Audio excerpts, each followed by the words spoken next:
Our next guest is a spokesperson for the Pink Pistols, Gwen Patton. How's it going? It's going absolutely wonderfully. Awesome. I'm glad to be here. I'm glad to see you with the hat on. Present from my life partner. Hey, Gotta love it, love it, love it. So talk to me. Tell me and us about Pink Pistols. Best way I can do that is give you a little bit of history. Back around 2000, Jonathan Rauch, openly gay, wrote articles for Salon.com, and he wrote this wonderful article entitled "Pink Pistols." It was about a friend of his who had been in a situation where a bunch of people tried to bash him and his partner. They're walking along the street, and he pulls out his own legally owned gun for which he had a carry permit and defended himself and his partner from being attacked by these people that didn't like the fact that they were holding hands walking down the street. Yeah. He wrote this article essentially saying that homosexuals should start what he called Pink Pistols task forces and arm themselves and get training so that they can defend themselves from harm. Well, a friend of mine, Doug Crick, who lived up in Boston, he and a few friends got together and they started a group. And they asked Jonathan, hey, can we use that name? Yeah. That name was really great. And he said, sure, you have my blessings. Go do your thing. And so they started this group. And it spread like crazy. It was just like he threw a bunch of spores down and people just started, clamoring, can we start a chapter? And he's first like, chapter? I didn't plan on this, but okay, let's go with it. So suddenly there was up in the Twin Cities, they started a chapter. Houston started a chapter. It was just spreading like crazy. Now, I'd known him since the 80s. Now, I saw this article in Newsweek about him and this other article from Vin Superno. It's a Pennsylvania writer about the group. I contacted him and said, hey, congratulations on this great thing that you're starting here. Yeah. He said, I could use some help. Do you want to start a chapter in Philadelphia? So I did. And from there, it just kind of grew organically, spread everywhere. And he didn't like doing interviews. He really wasn't an interview kind of person, so he asked me to do it for him. But what it evolved into was the concept that people attack us because they think they can get away with it. Mm-hmm. There's been this long-standing stereotype that gay people are weaker, or that they're sissies, that they won't fight back. You got the whole limp-wristed caricature thing that just pervasive, attitude that we can't fight back. Well, we sought to change that perception. We've decided that it's our right.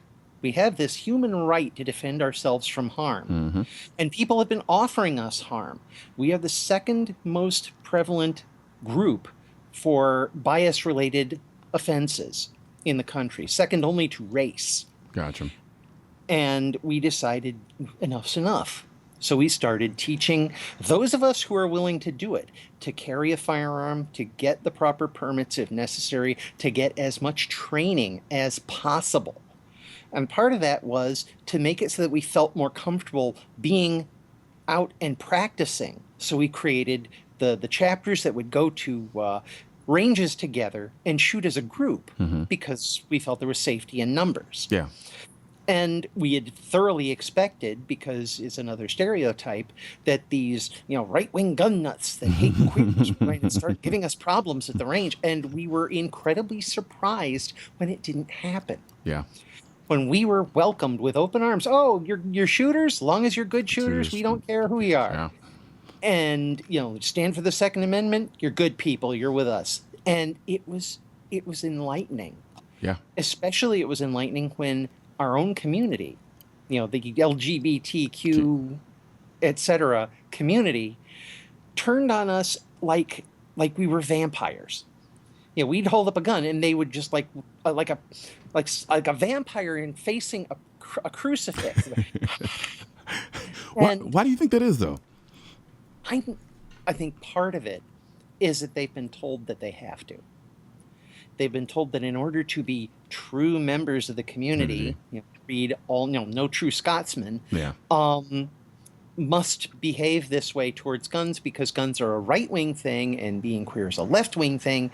So in order to be true to the left-wing reservation, we've got to be against guns and think guns are evil and just do everything we can to fight back against that idea, even though it's against our best interests. Yeah, it's interesting to me because I'm still trying to figure out how the correlation between someone's sexual orientation and the desire to have a firearm to protect themselves go hand in hand in some respect. It's all it is. People ask me this all the time. So, what does being gay have to do with guns? I say, not a darn thing. Not a darn thing. It's just that we're human beings, and people try to hurt us. So we want to prevent that from happening. Yeah. So we engage in our lawful and constitutional right to defend ourselves from harm, our inborn right to protect ourselves from harm, and we use the best tools that are available to us. If that's a firearm, that's what we use. Yeah. If all that's available to us because of local laws is pepper spray, we do our best to be as well prepared and as well trained to use that pepper spray to the best advantage we can to stay safe. And that's it. Yeah. No. I want to ask the question, and maybe there may be none, but is there any offense taken to the notion that the whole idea that your sexual orientation is a precursor to determining whether or not you are into something like firearms? Like, do you ever hit a point where you're like, okay, that's a bit insulting, this idea that just because I'm into guns that I can't necessarily be part of community? I know it's probably hurtful, but is there some level of insult involved in that as well? Well, I think that there may be some insult that's presented, but I'm one of these weird people that thinks that an insult is like a drink. It only hurts you if you accept it. Yeah. So I refuse to accept that drink. I don't want to be offended by it. There's no point in being offended. Gotcha. No, absolutely. I definitely agree with that. And so how has the culture changed, if any at all, after the Orlando nightclub shootings? That was a really painful time. I've said it before, I'll say it again. That was our community's 9/11. Gotcha. It's the worst thing that's ever happened to our community. And the morning after it happened, my partner woke me up. She had a cup of coffee waiting for me. And it's like, uh-oh. Because she brings me a cup of coffee once in a while just because it's sweet and wonderful, and I love that she does it. But sometimes it's because you're going to need this right away. And I took the cup of coffee and said, okay, what happened? And she told me, well, it's all over the news. I'm just going to let you look at it. So I didn't even finish the cup of coffee before I had read the first stories on it and had started writing the press release. Wow. And the press release is up on our site. And in it, I said that I begged people, don't go for that low-hanging fruit. You know, the low-hanging fruit that, oh my God, it's the guns. We've got to get rid of the guns. The gun did it. So the gun didn't do it. This guy did it. This guy that, for whatever reason, disliked gay and lesbian people so much that he wanted to go into a nightclub full of them and start shooting people. He could have gone in there with a hatchet. He could have gone in there with a knife. He could have gone in there with a sledgehammer. He could have driven his car into it. He could have walked in with a vest full of dynamite and blown himself up. Doesn't matter what tool he used. The problem was that in here, he felt that was necessary for some part of himself. And that's the thing that scared me. And it scared a lot of other people too. Because before this, it was just, someone's going to follow you out of the bar and beat you up or something. Yeah. Now they're going to come into the bar and shoot you. That's another level of concern. Yeah. So I was very concerned for our people, and they responded. We had such an incredible increase in interest. I like to call it Dragon Ball Z levels of interest, because we went from 1,500 people on their Facebook page to over 9,000. Wow! So there's the Dragon Ball Z moment. It's over 9,000. But we had all this response. We had reporters, and my phone was ringing constantly. Yeah. I've got a hotline specifically for the press, and it was in the press release. So of course they were using it, which is what it was there for. But I also was getting a lot of contacts from people in the shooting community, offering services, offering training, offering places to go, places to come, classes to take, offering discounts, some saying, come in and I'll teach you for free. Yeah. And it got to the point where I had so many people offering this, I needed help. And thankfully, I had Erin Paulette. She's a member of my of the Pink Pistols, and she offered to help. And that spawned Operation Blazing Sword, which is the group that's tracking all these wonderful offers from all these people that want to help. And that really made me feel better, because it wasn't just this now scarier world. Now we had people that had our backs. Yeah. And we had people going to ranges all over the country that wanted to defend themselves and had changed their minds about using a defensive tool. And that was a real sea change for us, because suddenly we didn't have, 5 or 6 people coming to shoot. We had a dozen. We had 2 dozen. We had the Atlanta chapter that now has over 250 people on their mailing list and has a dozen people regularly show up to shoot. And people going and getting trained, people wanting to open new chapters. It's just, It's been phenomenal. And the response from the shooting community has been magnificent. The response from the NRA has been wonderful, because they've said, look, we know that we had some differences in the past. Yeah. We had some board members that said some unfortunate things, but we want to say, this is not the case anymore. We are, you're shooters. We want to support you because you're shooters, because you understand what the responsibilities are here. And we want to stand behind you just as we stand behind everyone else. Yeah. And this really resonated with me, because what I've always said is that, okay, we're different. We've got this one little difference. And that little difference happens to be who we're going to love in our life. Mm-hmm. But that's not something that everyone needs to know all the time. We've got all these other things about us that are the same. Yeah. And I keep saying, let's build bridges across lines of sameness, rather than trying to build walls on the places where we're different. Absolutely. I mean, I couldn't have said it better myself, honestly. And I love that, you now have a platform and you have a voice for people who didn't really have one before, especially with respect to the Second Amendment in that regard. And it really bothers me a lot.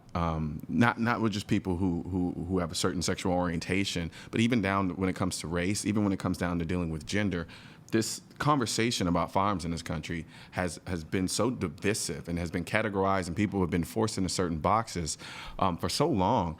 You have groups of people out there literally doing things against their self-interest based on comparatively speaking, with respect to the humanity, superficial reasons. It's like, okay, I am a woman, but I'm also a human. Yes, I'm black, but I'm also a human. Yes, I'm gay, but I am also a human, whatever the case may be. And therefore, inherently, the one thing that remains constant is that desire to protect that humanity. And absolutely. And I'm just glad now that the word is getting out there, because for the longest, what they've done is they've definitely created, a divide between, what was be stereotypically understood as gun owners, and then people who live maybe a different lifestyle, stereotypically speaking.